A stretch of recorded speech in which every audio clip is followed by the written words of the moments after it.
All right, welcome back. This is the Eastern Volleyball Network. Please like and subscribe if you like our content. We're trying to get to 1,000 subscribers, and that allows us to live stream, which is kind of a big goal of ours. We've been posting matches for a while now, and we're having a lot of fun doing it. I am Kevin Knight, and I'm sitting here with Graham Wren and Joe Ruzick, and we're going to discuss the most recent Chaos Beach Grand Sands Midwestern volleyball tournament that just wrapped up on Saturday. So, all right, without further ado, I'll go through. I was the only one that was able to participate. Sorry, Joe. And I'll go through how everybody finished. Alex Storm and Charlie Van Ries took the #1 spot over Chris Lewers and Logan Weber. Chris Frazier and I lost to Logan and Lewers in the semi, so we got third. And Caleb Jennis and his partner, who I actually don't know the name of, were the other third place finishers, and they were a bit of a surprise that we'll go into later. Big Mike Grizel and his partner Nathan Yang from Colorado flew in, and they took a fifth. Anthony Winter and his partner, the last name Mortimer, both two big guys, took the other fifth place slot. In the seventh were locals Joe Sokol and Willie Ververka, as well as Hunter Sade from, I think, Iowa, and he was playing with Joel Feldkamp, really strong team. And then the ninth place finishes were Matt Belaiko and his guy, John Drake and his guy, Kelke. John Drake and Lesser Joe. Lesser Joe. Yeah. Kelke and Pieper were in the other ninth place spot. And then actually the 25 seed was an upset.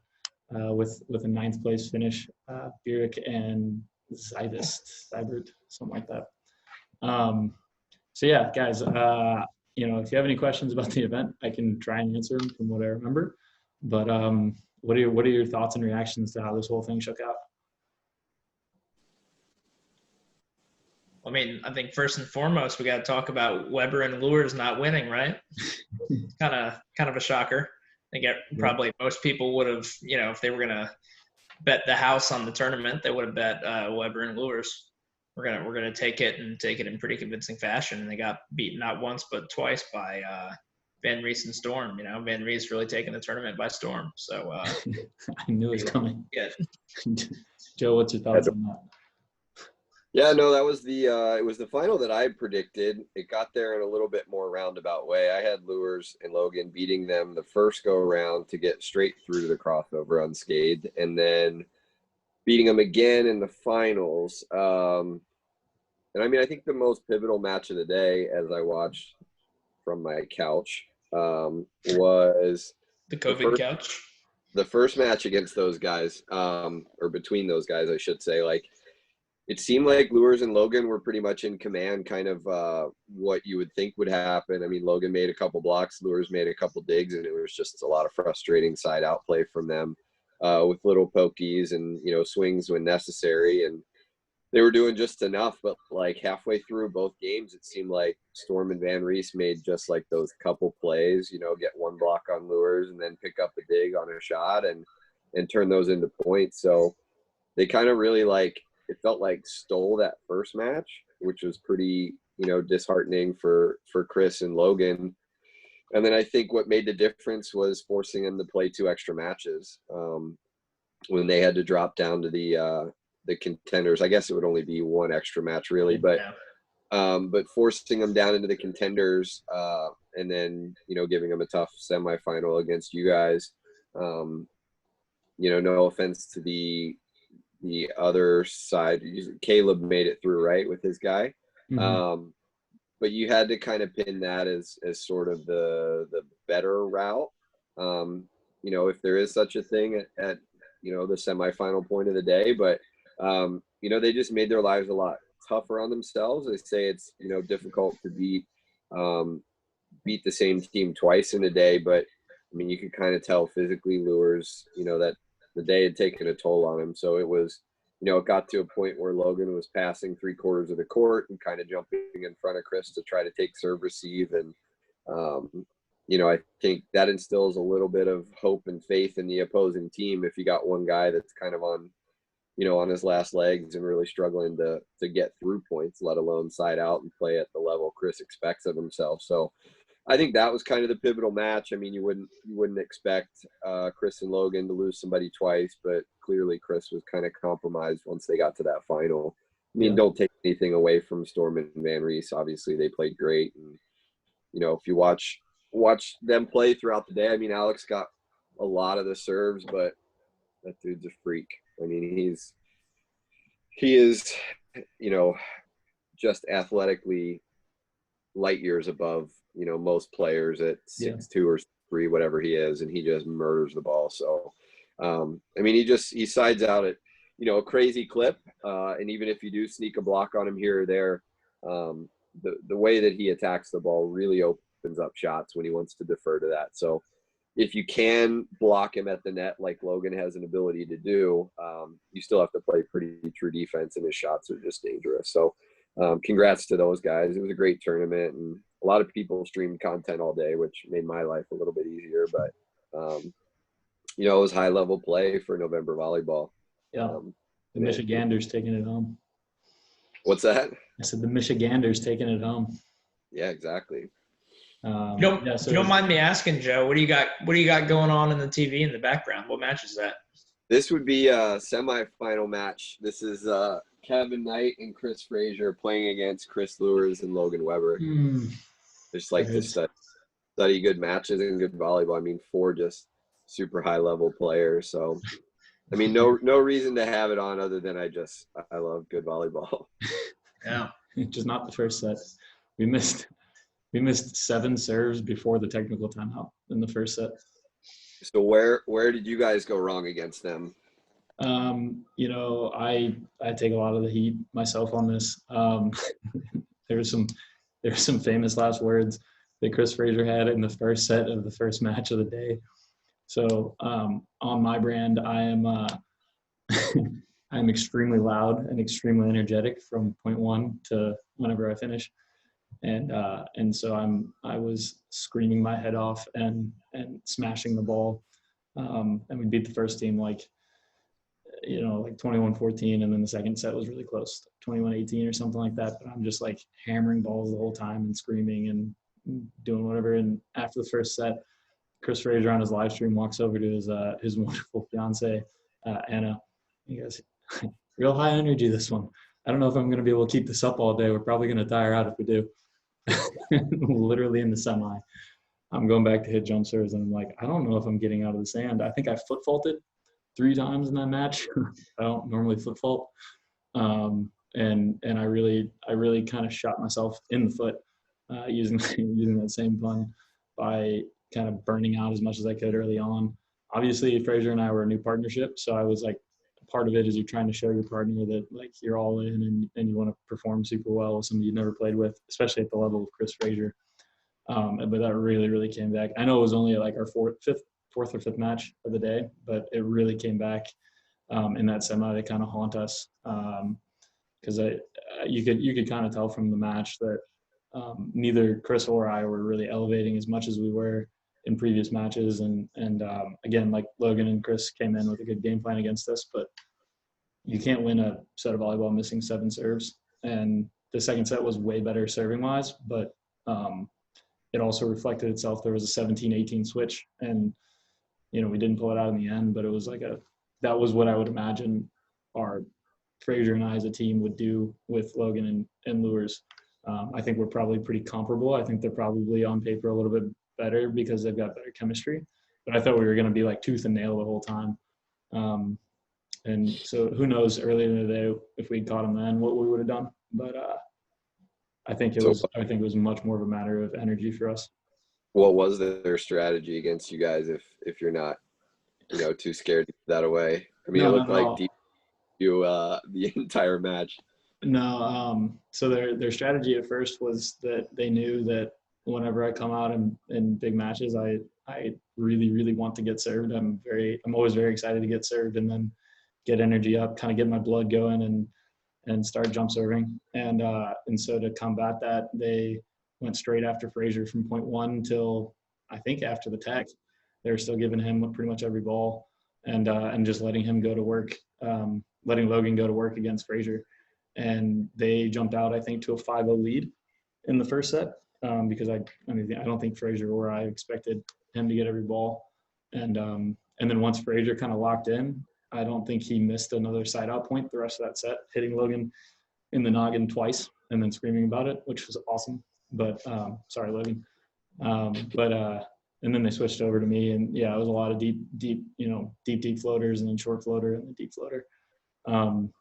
And so the strategy that Logan was talking about is, especially when I'm tired, my angle swing goes from, I have like a very steep, sharp angle that I can hit. I have a back corner angle, and then like a seam angle kind of underneath the block. And those three angle swings really just become kind of one low, hard angle swing when I get tired. So Logan was like, when we saw you kind of lagging a little bit, he's like, we gave you the ball, and then whenever I wanted to, I could just drop a hand low seam, and he got me, I think, twice in the second set, which isn't a ton, but it's, 2 big points. Well, that's all it takes at that level, though, right? If they're going to side out at a high clip, 2 blocks can end games. Yeah. Overall, I had a blast. Chris and I just meshed really, really well from an energy standpoint, and it was exactly what I expected it to be honest, which was just 2 really strong, energetic side out players with good serves, and we made it work all the way, undefeated to the semis. And I don't know, it was everything I wanted it to be. I wish we could have pulled it off, but I needed a little better to use the LA Clippers term. I need a little better load management throughout the day to probably get through some of the best teams there. Yeah, you know what? You stay golden, boy. You stay golden over there, pony boy. All right. Are we going to talk about it? Because there's no way that Kevin didn't wake up today and was like, I'm wearing this for the little video that we're doing tonight. How good looking Joel Feldkamp is. I'm bringing my A game in this video. I'm just going to take it. I'm going to sit here and take it. I have no response. Yeah, I think he upgraded camera quality actually for this video. Yeah, he's out of pocket, or is it a rental? Yeah. Can we talk about, while we're on camera, can we talk about why we were late today? Graham has recently joined a cult, and I have joined a cult. He's now a devoted member of a fitness cult called CrossFit. Yeah. He's learning all of the CrossFitting ways. Soon enough, he'll also, I'm sure, adopt paleo and be posting on social media about it. I don't know if I'll ever adopt paleo, but never say never. No, seriously, dude, that's great. I'm happy that you found something you enjoy, and I'm sure it's going to be awesome for your physicality. But for as great as CrossFit can be, I do enjoy poking at it from time to time. So every video from now on, can we get like a Graham burpee count in like the bottom corner? Make him drop and give us 5 every now and then. Sure. Yeah, we can do that. I'll do burpees for the cause. So I also wanted to say, I kind of meant to throw this in for some previous videos. Before we get into our last little segment here, I just wanted to say thanks to everybody that watches these and gives us shit for them, or tells us that different feedback, or honestly just gives us a like or shares them or whatever. It's really unexpected. These kind of conversations are going to happen anyway, but we decided to take them, and the amount of overall reaction we get from them, positive and negative, is frankly astounding. And just wanted to throw that out there for all the dozens and dozens of people. Yeah, I actually had people, I told them we were going to kind of do a little prediction on Friday night, and I had people asking, has it been posted yet? So it's like, you guys want to watch this shit? But hey, if you want to, we like doing it. So happy to put it out there, and hopefully we can get a little more efficient going forward, and get it out so you got something to watch before you go to bed, before you go play the tournament. Yeah. Right. And then we can get some other people chiming in. We'll tag the winners in every now and then if they're interesting people. Obviously, that's the reason we didn't get Alex and Charlie, because tossing that shade. Yeah, they're just dumb jocks that go out and play sports. And yeah. I think my moment when I realized how much people liked these was there was a very ill-fated Wilmington tournament, very strong across the board, and just kind of there were a couple teams that were underseeded due to people not having points that reflected their ability. And it meant that someone who would not typically be in a conversation for a ninth at a Captain Bill's tournament there were going to be two teams like that playing each other for a ninth, and then having a much easier seventh place match before they went back to playing kind of the caliber of team that you would that was like around their level. Somebody was getting shafted. Yeah, so someone was going to get absolute dicked, and there was a team, Matt Helmick, Will Rodriguez, that unfortunately in our prediction video got the axe, and we were like, they're going to take a ninth here, blah blah blah. And I knew we had something good here when I watched the tape of their first big match, and they're like talking shit about the stuff that I was saying in the video in the middle of their match, and I wasn't even at the event. Like I wasn't even at the event, and they're like talking shit about it, which was amazing to see. Yeah. So did they? No, they did not get a ninth. They won that match, and they gave Bryce Ernsberger his first ninth in probably God knows how long. It was a tough one. And let Graham know about it every single event afterwards. Yes. Good. I mean, but that's what we want, right? If we're wrong, tell us that we're wrong. Yeah, absolutely. That we were right. So actually, that's a great segue into just a brief little blurb about who we thought kind of overperformed, where we thought they were going to go, and then I'll, we're not going to do underperform, but yeah, we're not dicks. Just a little bit sometimes. That's how we are. The first, I guess, overperforming member I wanted to go through was just Anthony Winter and then his partner Mortimer. Two big guys, kind of both starting to come up on the beach scene, and they're pretty stable regulars at these tournaments. They ended up as the 10 seed, taking out the 7. I actually don't remember who the 7 seed was. Might have been, was it William? London first. Oh, okay. Guys out of Tennessee. Yeah. So they took those guys down, and then immediately after that took down the 2 seed, Nate Yang and Grizel, in a really exciting match. It was super physical. Both those guys like to swing a lot. Anthony Winter, I think, set over a ball on set 2 set point, which strong move, man. So they had an awesome day, and I would say that they were they would have been the overperforming team of the tournament had they beaten the other overperforming team, which was Caleb Jennis and his guy. His guy had maybe 40 points going into the event. We don't know if he's ever actually played beach before, and they ended up dropping early to a good team and going 5 straight back-to-back contenders matches all the way into the semifinal. His guy, like in one of the matches, cramped and then somehow came back from the grave. Caleb was taking balls on 2. He was back poking over the net when he needed to. He did everything he possibly could and somehow got all the way into the semifinal. And so I think going into the event, because we had no idea who his partner was, we maybe had him at a 9th or something along those lines. And there was just no way of predicting that Caleb Jennis would take his guy all the way into the semi. So that was an unbelievably stellar performance and a lot of fun to watch.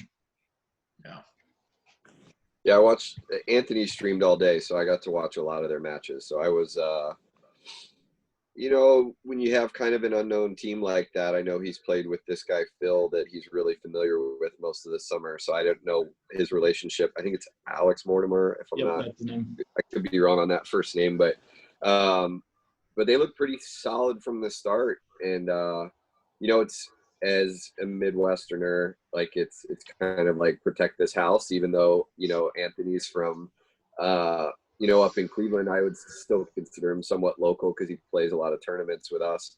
So I like when those teams come in with a lot of points from far away. And, there's kind of like this little chip on our shoulder about, Midwest volleyball. I think, we're starting to get a little bit of notoriety for having some decent players in the area, but, coming in as the 2 seed, it's like they probably know who Logan Weber is and assume that, Lures has played for 60 years. He's so old, but so they know those guys, but then it's like, if you're playing against a 10 seed, you probably just assume like, okay, it's a 10 seed in an Ohio tournament. Like, we're the 2 seed coming, 1,000 miles to play this. Like, when do we actually have to start considering who we're playing?